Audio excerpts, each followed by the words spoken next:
Here we are another 4 weeks from this initial outbreak of the coronavirus and all the steps that we've taken, the state has taken, and the county has taken. As we speak right now, all parks are still closed. The governor's orders at this point is not until May 15th. We continue to monitor them with the Utica Police Department, and I will say at this point the compliance from the people has been outstanding. It really goes back to when we talk about Utica starts with you and how we are a different type of people in the city of Utica. Now more than ever we see it throughout. We see people understanding the 6-foot social distancing, and we see the people coming together, helping out their neighbors that may need groceries, whatever it may entail.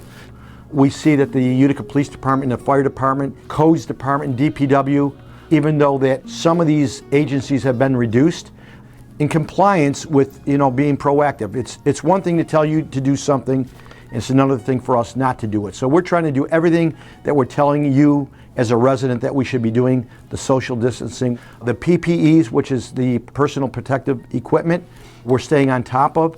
We're making sure that our police department, our fire department, our DPW, everyone, even in City Hall, as you can see that we have reached out, we had these made for us, but everyone is equipped with either surgical masks or the N95s because we feel that getting through this is not in 2 months.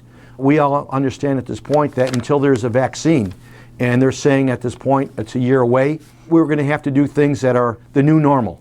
It's kind of strange to go by a basketball court and see no kids there. It's strange to go through and see the baseball fields, soccer fields, nothing going on. The golf course. Starting May 1st, Valley View will be open under the regulations of the COVID-19. When the governor does make a change to open it up a little bit, we'll be right there with them. I speak with the county executive 2-3 times a day. I've talked to Mayor Izzo. So there is coordination that's going on, members of the Common Council, so that we know what the legislation, we know what the problems are out there. We're mindful of the residents if they have any problems with their green waste, or there's the potholes. So we're trying to make things as normal as possible so you don't see a change in the services of our city. City Hall is still locked at this point, so no one can come in unless they have an appointment. It's the new normal, and I hate to use that terminology because it is extremely difficult for everyone. You have businesses that were thriving, don't know what's going to be going on. We have $500,000 for a stimulus throughout the city of Utica. That doesn't go along with the federal, that's our own. We only have $500,000, it's a $10,000 maximum. We're working through this at this point. We understand the pain that everyone's going through. We understand the businesses that are out there at this point, just clamoring for someone to help them out. We're going to do everything in our power. It will help the people. We understand the pain that you're going through. It's kind of like a balancing act. You're hearing from the medical doctors and the scientists, you can't do this. We're hearing from the economic end of it at this point, we can't go on that much longer. All I'm asking you at this point to have patience. That's a very strong thing to say at this time when you're roughly 4 or 5 weeks into this and you really don't see the light at the end of the tunnel because you're having one side saying one thing that they want to open up, and then you're saying the medical end of it saying you got to be very careful because a relapse could be worse than where we are.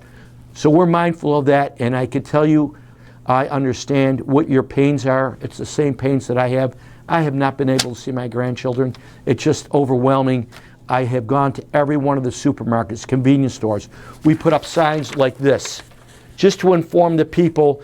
It gives you the numbers to call if you have any questions. Information at this point is valuable, and you want to have the straight, right information from the people that are really in charge of this at this point, and that's the medical field. And to the medical field out there, they're the heroes. The grocery store workers, the truck drivers.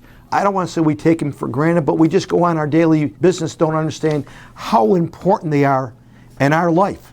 And I can tell you, reaching out to the grocery stores and the chains, they have been outstanding with the city. They have helped us where we needed the help. They have been complying, the Walmart, the Shinatries, the BJ's, the Lowe's. It really touches your heart to know that when you're asking people to restrict what they're doing, how we have come together as a community, as a city. So I'm very, very proud of our city, and be mindful of people at this point. You know, if you're shopping, if you really don't need it, don't take it away from somebody that may need it at this time. We're going to get through this, and we'll get through this all together.